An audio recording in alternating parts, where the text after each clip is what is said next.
साथियों, आप सभी का एक बार फिर से स्वागत है। हम सभी के परिवार एसएल स्टडी में साथियों, हमारी जो सीरीज चल रही है महत्वपूर्ण वस्तुनिष्ठ प्रश्नों की, आज के इस टॉपिक में जो हमारा आज का टॉपिक है प्यारे साथियों, आज का हमारा टॉपिक है वैदिक संस्कृति, जिसका समय 1500 ईसा पूर्व से लेकर 600 ईसा पूर्व तक माना जाता है। आज के इस टॉपिक में हम बात करेंगे महत्वपूर्ण 100 क्वेश्चन के बारे में, जो किसी भी कॉम्पिटिटिव एग्जाम में आपकी जीके और जीएस में बहुत ही महत्वपूर्ण जो है तो भूमिका निभाने वाले। ठीक है, तो प्यारे साथियों चलिए शुरू करते हैं अपना शानदार सफर। तो बात करें हम प्यारे साथियों यहाँ पे कि पूर्व वैदिक या ऋग वैदिक संस्कृति का जो गठन है, काल कब माना जाता है, कब से कब तक। तो जो ऋग वैदिक संस्कृति या पूर्व वैदिक, इसको जो है तो ऋग वैदिक और पूर्व वैदिक संस्कृति के नाम से भी जाना जाता है। इसका जो समय है वह 1500 ईसा पूर्व से 1000 ईसा पूर्व तक माना जाता है। ठीक है, उत्तर वैदिक यानी ऋग वैदिक संस्कृति का काल किसे माना जाता है, तो 1000 से 600 ईसा पूर्व। देखिए यहाँ पे बात करें पूर्व वैदिक और ऋग वैदिक, यहाँ पे उत्तर वैदिक और ऋग वैदिक। तो पूर्व यानी पहले, उत्तर यानी बाद। तो जो पूर्व वैदिक काल का उसका समय 1500 से 1000 ईसा पूर्व, और जो उत्तर वैदिक संस्कृति थी उसका समय माना जाता है 1000 से 600 ईसा पूर्व तक माना जाता है। ठीक है,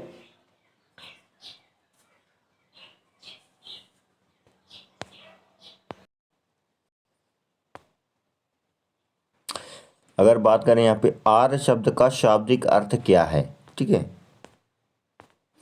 आर्य शब्द का शाब्दिक अर्थ क्या है, तो आप आर्य शब्द का जो शाब्दिक अर्थ है वह श्रेष्ठ या कुलीन। ठीक है, आर्य शब्द का जो शाब्दिक अर्थ है वह श्रेष्ठ या कुलीन, आर्य शब्द को जो है तो श्रेष्ठ और कुलीन माना जाता है। ठीक, प्रारंभिक आर्यों के बारे में निम्न कथनों में से कौन सा कथन सही। तो जो शुरुआत में अपने भारत देश में जो आर्य आए थे उनके बारे में निम्न कथन में कौन सा सही नहीं है, तो वे संस्कृत बोलने वाले थे, तो ये सही है। वे बोलने वाले तो वे घुड़सवारी किया करते थे, वे कई झुंडों में भारत पहुंचे, लेकिन वे मुख्यतः नगरों में निवास करते थे। ये गलत है, वो नगरों में निवास नहीं करते थे। ठीक है, इनमें से किस फसल का ज्ञान वैदिक काल के लोगों को नहीं था, तो जो तंबाकू उत्पादन का ज्ञान जो वैदिक काल के जो लोग थे उनको नहीं था। उन्हें जौ था, गेहूं और चावल उत्पादन का था, लेकिन जो तंबाकू उत्पादन था वहाँ के वैदिक काल के लोगों को नहीं था। ठीक है, उत्तर वैदिक काल के वेद विरोधी और ब्राह्मण विरोधी धार्मिक अध्यापकों को किस नाम से जाना जाता है, तो उन्हें श्रमण नाम से जाना जाता था। यानी उत्तर वैदिक काल के जो लोग थे वह किसका विरोध करते थे, वेदों का विरोध करते थे और ब्राह्मणों का विरोध करते थे। तो उनको किस नाम से जाना जाता था, तो उनको श्रमण नाम से जाना जाता था। ठीक है, वैदिक गणित का महत्वपूर्ण अंग क्या था, शूल्य सूत्र। जो वैदिक गणित थी, आप देखे होंगे वैदिक गणित, तो वैदिक गणित का जो महत्वपूर्ण अंग है वह शूल्य सूत्र है। ठीक है, किस वेद में प्राचीन वैदिक युग की संस्कृति के बारे में सूचना दी गई, तो ऋग्वेद। ऋग्वेद एक ऐसा वेद है जिसमें जो है तो प्राचीन वैदिक युग की जो संस्कृति थी उसके बारे में जानकारी दी गई है। ठीक है, बात करें यहाँ पे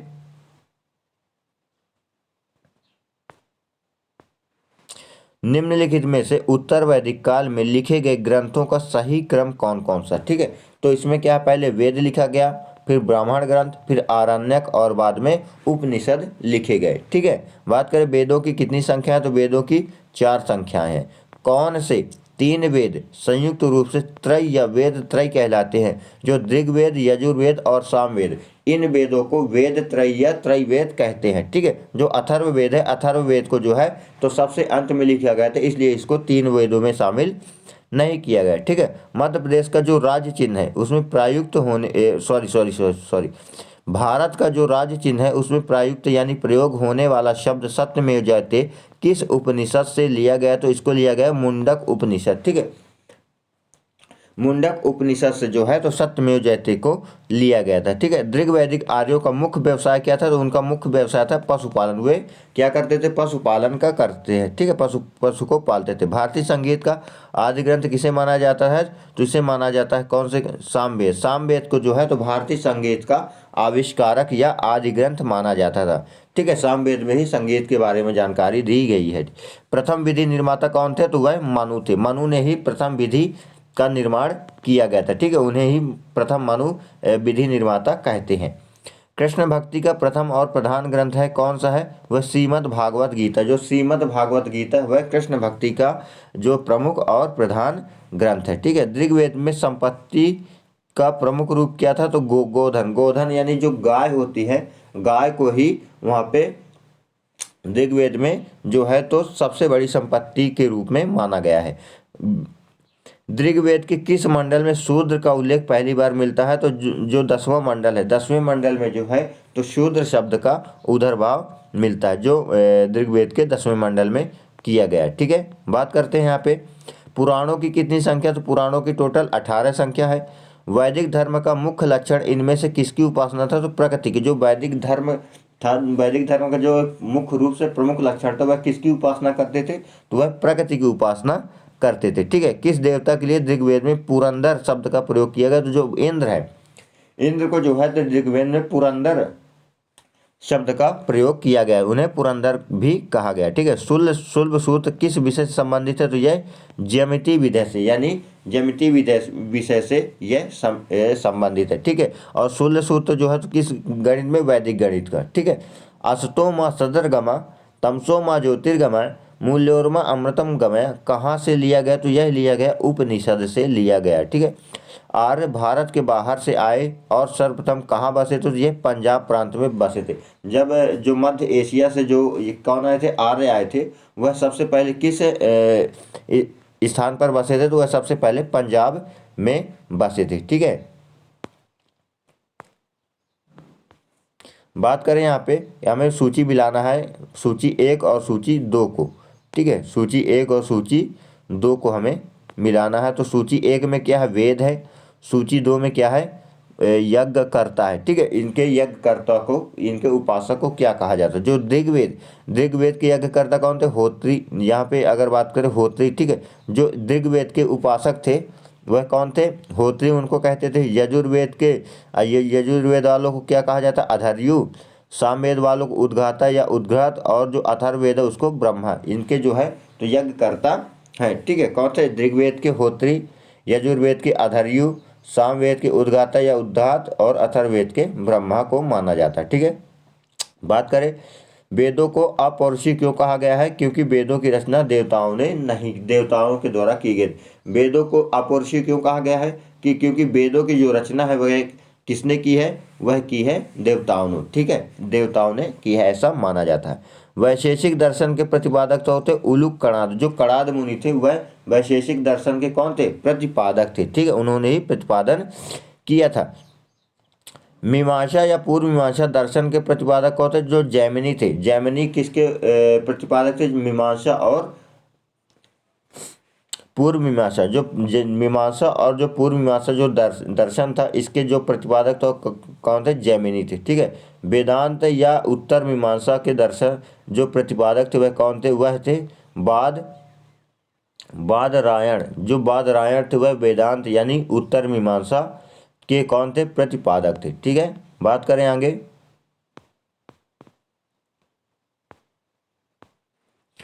ऋग्वेद का कौन सा मंडल पूर्णतः सोम को समर्पित था? जो 9वां मंडल पूर्ण रूप से किसे समर्पित किया गया था? तो सोम यानी सूर्य देवता को समर्पित किया गया था। ठीक है। प्रसिद्ध 10 राजाओं का जो युद्ध, जिसे 10 राज युद्ध के नाम से जाना जाता था, वह किस नदी के किनारे लड़ा गया था? वह लड़ा गया था परुष्णी नदी। जो परुष्णी नदी थी, उस परुष्णी नदी के किनारे 10 राजाओं का युद्ध हुआ था, जिसे दशराग युद्ध के नाम से भी जाना जाता था। वह परुष्णी नदी के किनारे लड़ा गया था। ठीक है। धर्मशास्त्रों में भू राजस्व की दर क्या थी?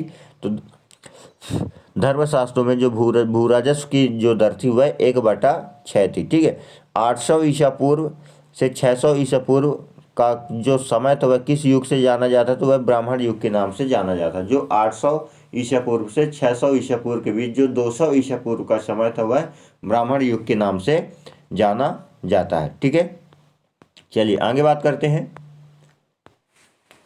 किस काल में अछूत की अवधारणा को स्पष्ट रूप से उदित किया गया था? यानी ऐसा कौन सा काल है, ऐसा कौन सा समय है जिसमें छुआछूत को पूर्ण रूपता प्रदान की गई थी? तो जो धर्मशास्त्र काल है उसमें छुआछूत को जो है तो पूर्ण रूप से उदित किया गया था। ठीक है। एशिया माइनर स्थित जो बोगाज कोई का महत्व किस लिए है? जो एशिया के माइनर में स्थित है, एशिया में एक माइनर है स्थान, वहाँ पे एक बोगाज कोई नामक स्थान है, वह किस लिए प्रसिद्ध है? तो वहाँ जो अभिलेख, वहाँ से जो अभिलेख प्राप्त हुए हैं उनमें से 4 वैदिक देवता यानी इंद्र, वरुण, मित्र, नाशत्य का उल्लेख मिलता है। किसका? इंद्र का, वरुण का और मित्र नाशत्य का उल्लेख मिलता कहाँ? एशिया के माइनर में स्थित जो बोगाज कोई स्थान है। ठीक है, बात करें गायत्री मंत्र यानी देवी सवित्र को संबोधित किया गया है, वह किस पुस्तक में है? तो यह ऋग्वेद में गायत्री मंत्र का वर्णन किया गया है। ठीक है, न्याय दर्शन का प्रचारी नाम क्या था? गौतम। जो न्याय दर्शन उसको किसने प्रचारित किया था, किसने प्रसारित किया था?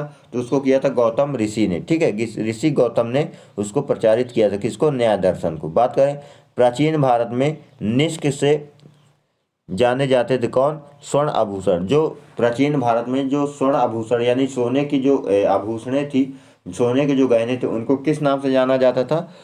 तो उसे जाना जाता था निष्क के नाम से। ठीक है, उसे निष्क के नाम से जाना जाता था। बात करें योग दर्शन का प्रतिपादन किसने किया था? तो जो पतंजलि थे, महर्षि पतंजलि ने, उन्होंने योग दर्शन का प्रतिपादन किया था। उपनिषद पुस्तकें क्या है? यह दर्शन पर आधारित है। उपनिषद जो पुस्तकें किस पर आधारित है? तो वह दर्शन पर आधारित है। ठीक है, फिर मिलाना हमें सूची 1 और सूची 2 में। सूची 1 में वेद दिए गए हैं और जो सूची 2 में उनके स्त्रोत दिए गए। ठीक है, जो ऋग्वेद का जो स्त्रोत क्या है? ऋग्वेद का है स्तोत्र व प्रार्थनाएं। ठीक है, ऋग्वेद में कितने किसका वर्णन दिया है? स्तोत्र एवं प्रार्थनाएं का। जो यजुर्वेद है, यजुर्वेद में जो है तो स्तोत्र एवं कर्मकांडों का जो है तो व्याख्या की गई है। सामवेद में क्या किया गया है? संगीत, स्तोत्र और अथर्ववेद में तंत्र और मंत्र तथा वशीकरण के बारे में जानकारियाँ मिलती है। ठीक है, बात करें आरंभिक वैदिक यानी जो शुरुआती वैदिक साहित्य में, उसमें सबसे सर्वाधिक वर्णित कौन सी नदी थी? वह सिंधु नदी थी। सिंधु नदी का जो है तो सबसे अधिक वर्णन किया गया था, किसमें? वैदिक में। ठीक है, उपनिषद काल के राजा जो अश्वपति, वह कहाँ के शासक थे? तो वह केकव के शासक थे। कौन? कौन? जो अश्वपति शासक थे, वह कहाँ के शासक थे? वह केकय के शासक थे। ठीक है, अध्यात्म ज्ञान के विषय में नचिकेता और यम का संवाद किस उपनिषद से प्राप्त होता था? जो अध्यात्म ज्ञान है उस विषय में जो नचिकेता और यम का जो संवाद है वह किस उपनिषद से प्राप्त हुआ था? तो वह कठोपनिषद से। किसमें? कठोपनिषद से प्राप्त हुआ है। ठीक है, वैदिक नदी कुबा जो काबुल में, कहाँ? राजस्थान, सॉरी, अफगानिस्तान देश में जो वैदिक नदी जिसे कुबा के नाम से जाना जाता था, वह काबुल का स्थान कहाँ निर्धारित होना चाहिए? वह अफगानिस्तान में है। ठीक है, कपिल मुनि द्वारा प्रतिपादित जो दार्शनिक प्रणाली थी वह कौन थी? वह सांख्य दर्शन प्रणाली किसके द्वारा की गई थी? तो कपिल मुनि के द्वारा प्रतिपादित की गई थी। ठीक है, भारत के किस स्थल यानी किस स्थान की खुदाई में लोहे धातु के प्रचलन के प्राचीनतम प्रमाण मिले हैं? तो वह है अरंती खेड़ा। जो अतरंजी खेड़ा है वहाँ पे खुदाई के दौरान जो है तो लोहे के धातु के कुछ प्रचलित जो है तो वो महत्वपूर्ण क्या मिले हैं? प्रमाण मिले हैं। ठीक है,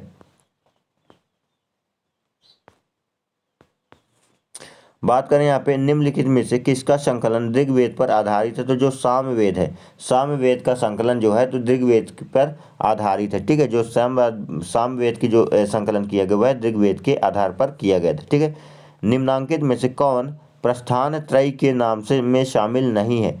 ठीक है, जो प्रस्थान त्रय है उसमें कौन शामिल नहीं है? तो उसमें भागवत गीता शामिल है, ब्रह्मसूत्र शामिल है, उपनिषद शामिल, लेकिन जो भागवत है भागवत को शामिल नहीं किया गया प्रस्थान त्रयी में। ठीक है, कर्म का सिद्धांत क्या है? कर्म का सिद्धांत है कर्म किससे संबंधित है? तो यह मीमांसा से संबंधित है। क्या? कर्म। ठीक है, वह न्याय से संबंधित नहीं है, वेदांत से नहीं है और वैशेषिक से नहीं है, जबकि मीमांसा से है।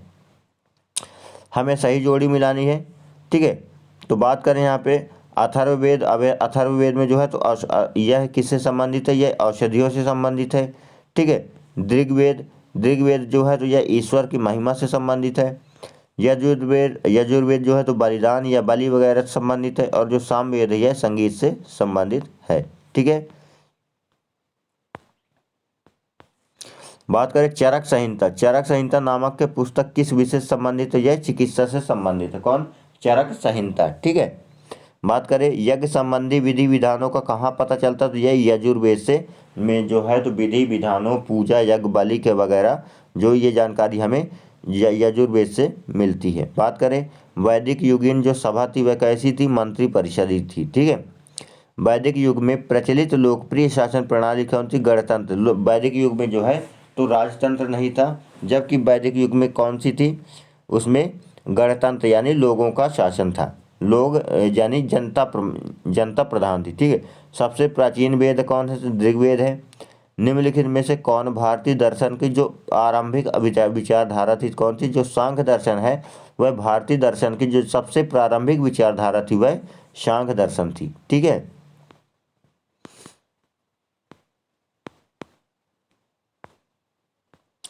यहाँ पे बात करें सांख्य, योग, न्याय, वैशेषिक, मीमांसा और वेदांत, इन 6 अलग भारतीय दर्शनों की स्पष्ट रूप से अभिव्यक्ति किसके द्वारा कब हुई थी? तो यह वैदिक युग में इन सभी की जो है तो स्पष्ट अभिव्यक्ति हुई थी। निम्नलिखित में से वह दस्तकारी कौन सा है जो आर्यों द्वारा व्यवहार में नहीं लाई गई थी? तो जो लुहार यानी लुहारगिरी, जो लोहे का जो लुहारगिरी थी उसकी जो उपयोगिता जो है तो आर्य द्वारा व्यवहार में नहीं ली गई थी। उनके द्वारा मृदभांड यानी पॉटरी, आभूषण, बढ़ईगिरी ये सारे की, लेकिन जो लुहारगिरी थी वह लुहारगिरी आर्यों के द्वारा नहीं की गई थी। ठीक है।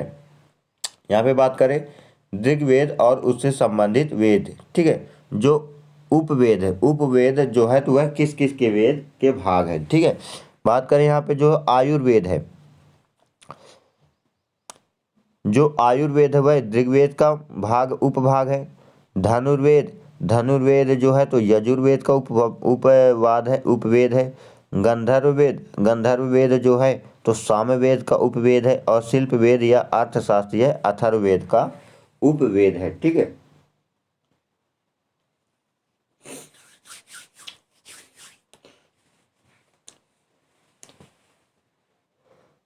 जो उपवेद है वह देखिए, वेद और उपवेद क्या होते हैं? वेदों का ही एक, जैसे वेद क्या हो गया? वेद हो गया पिता हो गया। ठीक है। वेद क्या हो गया? ये पिता हो गया। अब पिता का क्या होता? पुत्र होता है। ठीक है। इसी प्रकार जो है तो वेद हो गया, ये क्या हो गया? वेद। और ये हो गया उपवेद। ठीक है। इस प्रकार जो है तो यह उसी प्रकार जिस तरह पिता का पुत्र होता है उसी तरह वेद का उपवेद होता है। ठीक है। तो बात करें जो ऋग्वेद है, ऋग्वेद का उपवेद क्या है? आयुर्वेद। यजुर्वेद का उपवेद धनुर्वेद। सामवेद का उपवेद गंधर्ववेद। और अथर्ववेद का जो है तो शिल्पवेद यानी अर्थशास्त्र। ठीक है, जिसे अर्थशास्त्र के नाम से भी जाना जाता है। यहाँ पे अगर हम 61 नंबर की बात करें, ठीक है, तो बात करते हैं ऋग्वेद के किन 6 मंडलों को वंश मंडल या गोत्र मंडल कहा गया है? तो किन 6 मंडलों को? तो जो 2 रे मंडल और 7 वे मंडल। ठीक है, 2 रे और 7वें मंडल को जो है तो वंश मंडल या गोत्र मंडल कहा गया था। ठीक है। किस वेद में जादुई माया और वशीकरण का वर्णन मिलता है? तो वह मिलता है अथर्ववेद में। ठीक है। आर्य शब्द किसको इंगित करता है? तो श्रेष्ठ वंश को, यानी आर्य शब्द का जो मतलब होता है वह सबसे महान वंश, सबसे श्रेष्ठ वंश कौन है? आर्य वंश को इंगित करता है। ऋग्वेद में कुल कितने मंडल है? तो इसमें टोटल 10 मंडल। ठीक है। आर्य भारत में संभवतः कहाँ से आए थे? तो यह मध्य एशिया से आए थे। कौन सा वेद अशांतय गद्य रूप को भी रचित करता? जो यजुर्वेद है, यजुर्वेद में जो है तो गद्य और पद दोनों ही वेदों को जो है तो यह क्या करता है? वर्णन करता है। ठीक है। बात करें यहाँ पे हम कि सभा और समिति प्रजापति की 2 पुत्रियां थी, इसका उल्लेख किस वेद में मिलता है? तो वह अथर्ववेद में मिलता है कि जो सभा और समिति यह राजा की कौन सी 2 पुत्रियों की 2 पुत्रियां थी, यह किस वेद में? यह अथर्ववेद से हमें जानकारी मिलती है। ऋग्वैदिक युग की जो प्राचीन संस्था वह कौन सी थी? वह थी विदत। विदत जो है तो ऋग्वैदिक युग की सबसे प्राचीन संस्था थी। ठीक है। ब्राह्मण ग्रंथों में सबसे प्राचीन कौन है? तो जो शतपथ ब्राह्मण है, शतपथ ब्राह्मण सबसे पुराना है। ऐतरेय ब्राह्मण, गोपथ ब्राह्मण और पंचविंश ब्राह्मण, लेकिन इन सब में पुराना जो है तो शतपथ ब्राह्मण। ठीक है। गोत्र व्यवस्था प्रचलन में कब आई? यह उत्तर वैदिक काल से जो गोत्र व्यवस्था थी वह प्रचलन में आई है। कब से आई है? उत्तर वैदिक काल से आई है। ठीक है। अनुलोम विवाह का मतलब क्या है? अनुलोम विवाह का मतलब निम्न वर्ण उच्च वर्ण पुरुष, उच्च वर्ण यानी ऊंची जाति के पुरुष का निम्न जाति यानी नीची जाति की महिला से विवाह करना वह अनुलोम कहलाता है। ठीक है। जो उच्च जाति जो जैसे मान लीजिए ब्राह्मण ने किससे शादी कर ली?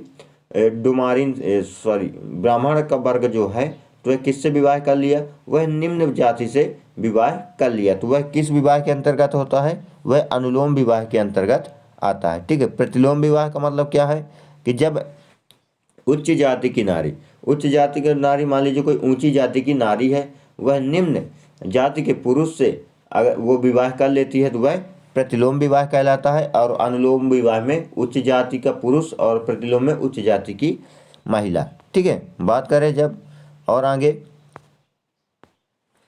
कि वैदिक युग में जो यव यव किसको कहा जाता था? तो यव को जौ जो जौ होती है, जौ को जो है तो वैदिक युग में क्या कहा जाता था? यव कहा जाता था। ठीक है।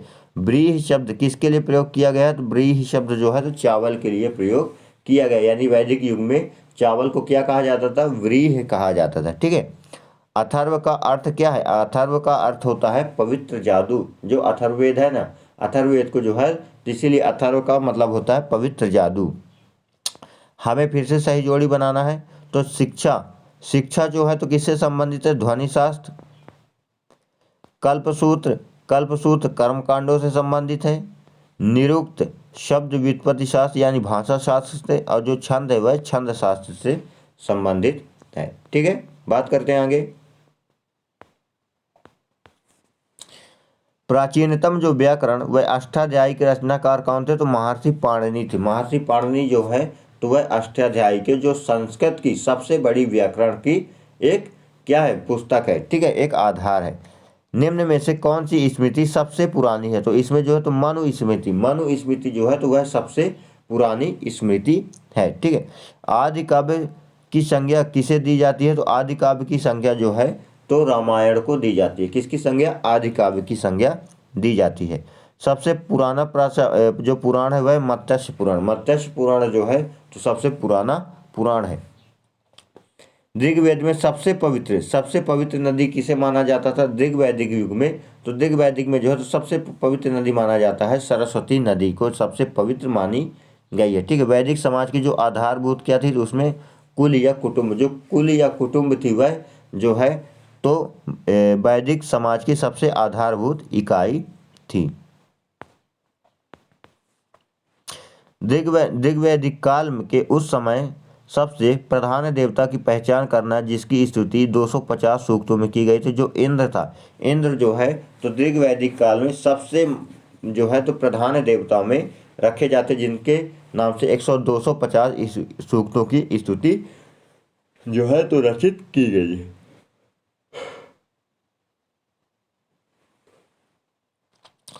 किस वेद में सभा को नरिष्ट अर्थात सामूहिक वाद विवाद या अनुलंघी कहा गया है? तो अथर्ववेद, अथर्ववेद में जो है तो सभा को नरिष्ट या सामूहिक वाद विवाद या अनुलंघिक कहा गया है। किस वेद में? अथर्ववेद में। किस रचना में नारी को सूरा पांसा के साथ 3 प्रमुख बुराइयों में शामिल किया गया है? तो मैत्रायणी संहिता, जो मैत्रायणी संहिता है उसमें जो है तो नारी को सूरा और पांसा के साथ 3 प्रमुख बुराइयों में शामिल किया गया था। ठीक है। किसमें? मैत्रायणी संहिता में। उत्तर वैदिक काल में किस देवता को सबसे उच्च स्थान प्राप्त था? तो प्रजापति, जो प्रजापति देव थे, प्रजापति यानी भगवान शंकर, उनको जो है तो देवताओं में सबसे उच्च स्थान प्राप्त था। सही जोड़ी मिलाना है तो जो राजसूर यज्ञ था, राजसूर युग राजा के सिंहासनोरोहण से संबंधित यज्ञ था। अश्वमेघ यज्ञ, अश्वमेघ यज्ञ तो वह राजनैतिक शक्ति बढ़ाने हेतु किया जाने वाला यज्ञ था। वाजपेय यज्ञ, वाजपेय यज्ञ जो है तो शौर्य प्रदर्शन या प्रजा के मनोरंजन के लिए किए जाने वाला यज्ञ था। और जो अग्निहोष्टम यज्ञ था यह देवताओं को प्रसन्न करने हेतु अग्नि को पशु बलि दिया जाने वाला एवं सोम रस का पान किया जाने वाला यज्ञ था। कौन? अग्नि ओष्टम यज्ञ, ठीक है। और जो वाजपेयी यज्ञ था यह मनोरंजन से संबंधित था। अश्वमेघ यज्ञ शक्ति शक्ति प्रदर्शन से था। और जो राजसूय यज्ञ था यह सिंह सभारोहण से संबंधित यज्ञ था, ठीक है। बात करते हैं आगे। ऋग्वेद के में उल्लिखित नाम और उनके आधुनिक नाम, ठीक है। जो पारुष्णी नदी था, पारुष्णी नदी को किस नाम से जाना जाता था? तो रावी नदी के नाम से। शतुद्री को सतलज नदी के नाम से। आस्किन को जो है तो चिनाब नदी के नाम से। और विपाशा को व्यास नदी के नाम से जाना जाता था। ऋग्वेद में इन नदियों का उल्लेख किया गया है।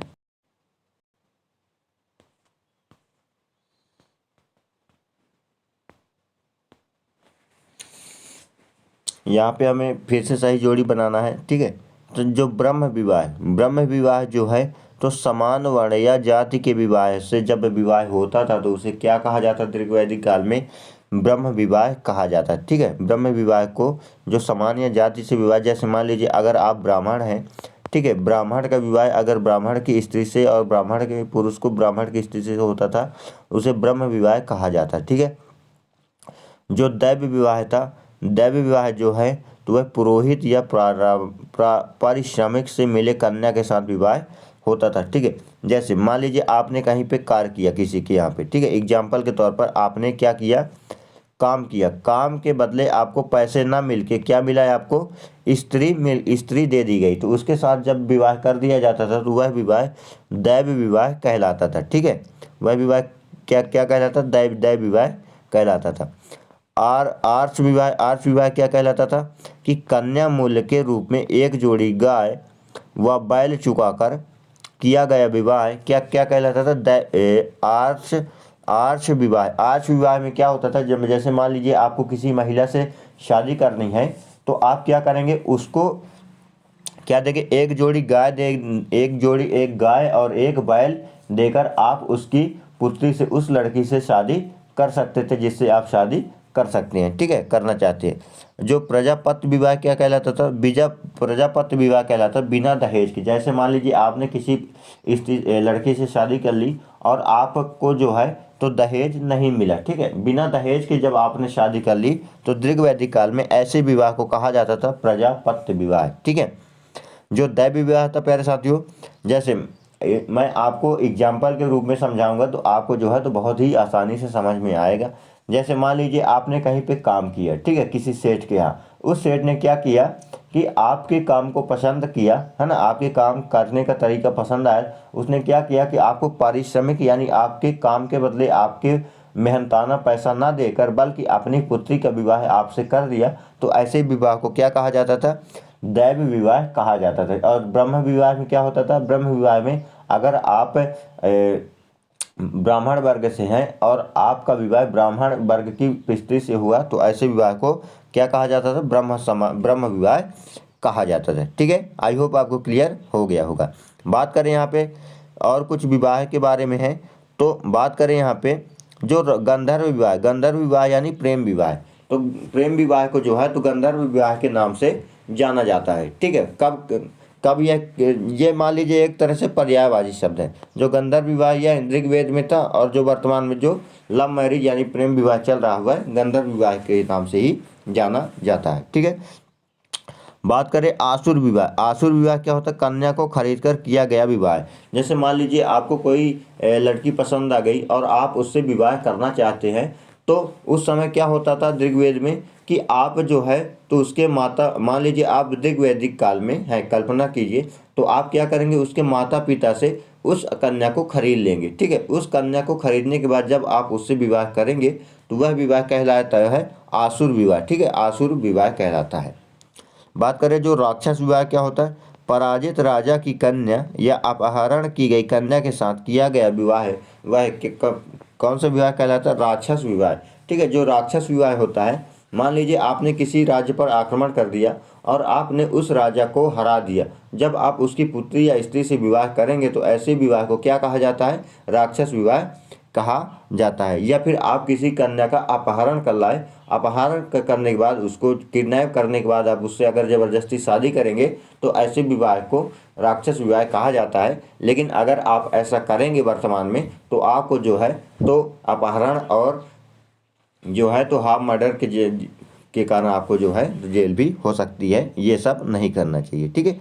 बात करें अगर पैशाच विवाह की, तो सोई हुई अवस्था में कन्या को गुमराह कर या मानसिक रूप से अस्वस्थ कन्या को गुमराह कर उससे साथ जो किया गया विवाह क्या कहलाता है, वह जो है तो पैशाच विवाह का। जो पैशाच विवाह होता है, जैसे मान लीजिए कोई कन्या सो रही है, अगर आप उसके साथ विवाह करते हैं या फिर मानसिक रूप से विक्षिप्त है, अगर आप उसके साथ ऐसी क्रियाएं करते हैं तो वह जो है तो पैशाच विवाह कहलाएगा, ठीक है। इसके लिए आपको भारी कठोर भारतीय संविधान के अनुसार आपके ऊपर जो है तो कई सारी धाराएं लग सकती हैं, ठीक है। बात करें हम यहाँ पे 3 ऋण कौन कौन से शामिल है, तो देव ऋण, पितृ ऋण, ऋषि ऋण और मातृ ऋण। तो 3 ऋणों में शामिल नहीं है जो माता का ऋण है, जो माता का ऋण है वह 3 ऋणों में शामिल नहीं है, ठीक है। ऋग्वैदिक काल से संबंधित जो मृदभांड वह किसकी संस्कृति है, तो वह गेरु वाणी मृदभांड, ठीक है, उसकी संस्कृति। कौन, ऋग्वैदिक काल में जो समय मृदभांड, मृदभांड जो है तो गेरु वर्णी मृदभांड संस्कृति थी, ठीक है। जो किससे संबंधित थी, वह ऋग्वैदिक काल से संबंधित थी। कौन सी मृदभांड संस्कृति, वह गेरु वर्णी संस्कृति जो है तो ऋग्वैदिक काल से संबंधित है, ठीक है।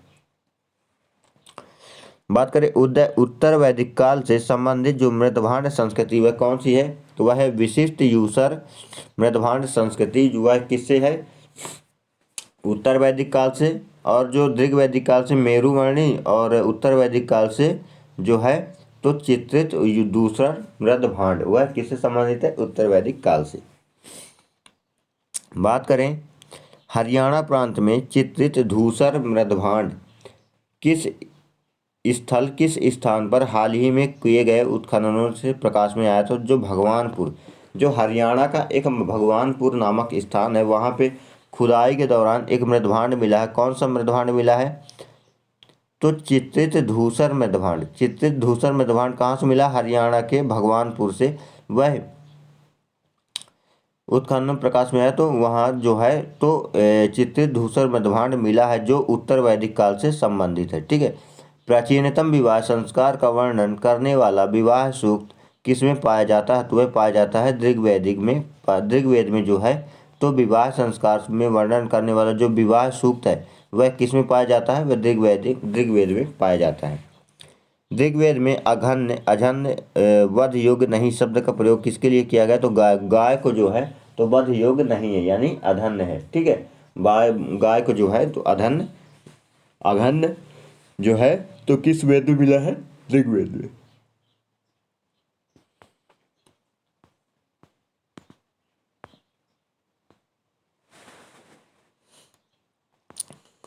सही जोड़ी बनाना है यहाँ पे जो है तो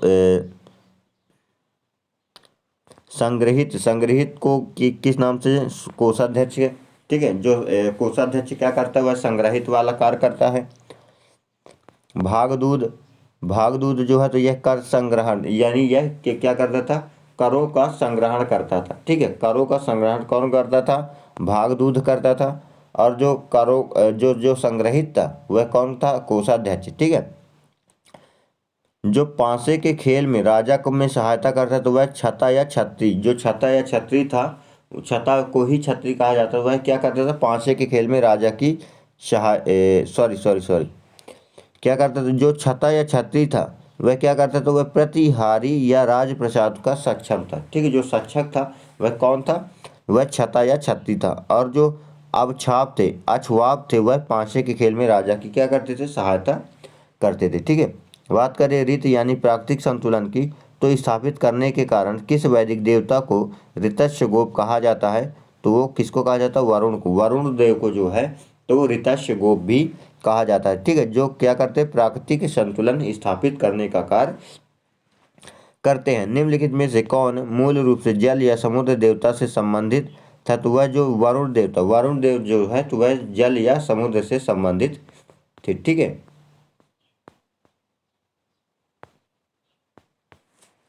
बात करें तीन कर्म यानी पगों में तीनों लोग का माप लेने के कारण किस उपक्रम कहा गया, जो भगवान विष्णु को जो है तो अपने 3 पगों से पूरे लोक को माप लिए थे। ठीक है, यहाँ पे सही जोड़ी बनाना है। सही जोड़ी बनाए। जो विवाह का देवता कौन है? पूषण है।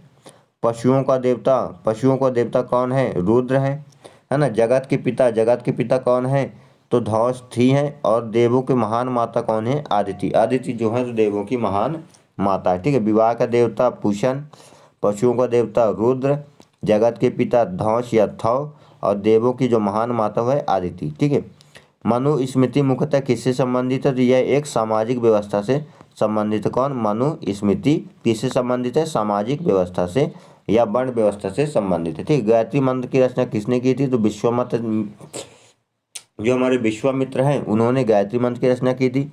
अवेस्ता और ऋग्वेद में समानता है। अवेस्ता किस क्षेत्र से संबंधित है? तो यह किस क्षेत्र से संबंधित? देखिए, अवेस्ता जो है और ऋग्वेद ये दोनों समकालीन रचनाएं थी। तो जो अवेस्ता है वह कहाँ से संबंधित है? वह ईरान से संबंधित, और जो ऋग्वेद है वह भारत से संबंधित है। ठीक है, बात करें आगे कि निम्नलिखित में से कौन सी एक ऋग्वैदिक आर्यों की जो लाक्षणिक व्यवस्था नहीं थी, यानी ऐसी कौन सी व्यवस्था है, विशेषता है जो है तो वह आर्यों से लाक्षणिक नहीं थी। वे लोहे का उपयोग से परिचित थे। वे जो है तो लोहे के उपयोग से परिचित नहीं थे, जो लाक्षणिक विशेषता नहीं थी। बाकी वे आशुरत हो कांसुक उपयोग से परिचित थे। वे गौ परिचित थे। वो संपत्ति के सर्वाधिक स्वरूप महत्वपूर्ण स्वरूप था। वे ताम्र और आधुनिक हल फाल से उपयोग कर, लेकिन वे लोहे का उपयोग नहीं करते थे। ठीक है, ऋग्वेद में निम्नलिखित किन नदियों का उल्लेख अफगानिस्तान के साथ आर्यों का संबंध है? तो जो कुबा या कमू नदी है। ठीक है, कुबा या कमू नदी है, यह जो है तो अफगानिस्तान के साथ आर्यों का संबंध बताती है। ठीक है, बात करें धर्म तथा रीत भारत की प्राचीन वैदिक संस्कृति के एक केंद्रीय विचार को चित्रित करते हैं। इस संदर्भ में निम्नलिखित कथनों पर विचार करना है। तो बात करें यहाँ पे कि धर्म व्यक्ति के दायित्वों एवं स्वयं तथा दूसरों के प्रति व्यक्तित्व कर्तव्यों का संकलन करते हैं, और रीत मूलभूत नैतिक विधान था जो सृष्टि से उसमें विचार अंतर्निहित सारे तत्वों व क्रियाकलापों को संदर्भित करते थे। तो इसमें 1 और 2 दोनों सही है। ठीक है, बात करें आगे आर्यों के आर्कटिक होम सिद्धांत का पक्ष किसने दिया था? तो वीजी तिलक महोदय जी हैं। उन्होंने आर्यों के जो आर्कटिक होम सिद्धांत था उनको जो है तो पक्ष लिया था। ठीक है, बात करें आगे सूची 1 और सूची 2 को मिलाना। ठीक है, यानी वैदिक नदियां और आधुनिक नाम, यानी इन नदियों का जो है तो वैदिक यानी बहुत पुराना नाम क्या था और आधुनिक में किस नाम से जानी जाती है। ठीक है, बात करें जो कुबा नदी जो यह जो है तो इसे काबुल के नाम से जाना जाता था। आधुनिक नाम पारुषणी नदी को जो है तो रावी के नदी के नाम से जाना जाता है। सदनीरा को गंडक नदी के नाम से, और जो शतुद्री को सतलज नदी के नाम से जाना जाता है। ठीक है, बात करें यहाँ पे आगे हम कि ऋग्वेद में कितने सूक्त है? तो 1028 सूक्त है। कितने? 1028 सूक्त किसमें? ऋग्वेद में। पूर्व वैदिक या जो आर्यों का प्रमुख धर्म था प्रकृति पूजा और यज्ञ। जो पूर्व वैदिक जो आर्य थे उनका कौन सा धर्म था? प्रकृति पूजा और यज्ञ था। ठीक है, पतंजलि कौन थे? पतंजलि पाणिनि संस्कृत व्याकरण अष्टाध्यायी का एक टीकाकरण है। ठीक है, पतंजलि। शतपथ ब्राह्मण से संबंधित राजा विदेह माधव किस से संबंधित कवि थे? तो ऋषि गौतम राहुगुण जो है तो क्या थे? यह शतपथ ब्राह्मण से संबंधित राजा विदेह माधव के संबंधित ऋषि कौन थे? ऋषि गौतम राहुगुण थे। ठीक है, तो बात करें प्यारे साथियों, आई होप आपको ये कॉन्सेप्ट क्लियर में आ गया होगा। वीडियो भी लंबी हो गई है, और ये हमारा जो वैदिक युग और वैदिक और उत्तर वैदिक काल था, आज ये हमारा टॉपिक, इसके जो महत्वपूर्ण ऑब्जेक्टिव क्वेश्चन थे उनको हमने आपको बता दिया। और आगे की हमारी सीरीज भी आगे चल रही है। पूरा जीके जीएस, चाहे वह विश्व हो, मध्य प्रदेश हो या भारत हो, सभी का हम पढ़ेंगे। और जो है तो वीडियो पसंद है वीडियो को लाइक कीजिए, शेयर कीजिए, चैनल को सब्सक्राइब कीजिए। फिर मिलेंगे एक नए वीडियो के साथ, तब तक के लिए जय हिंद, जय भारत, वंदे मातरम।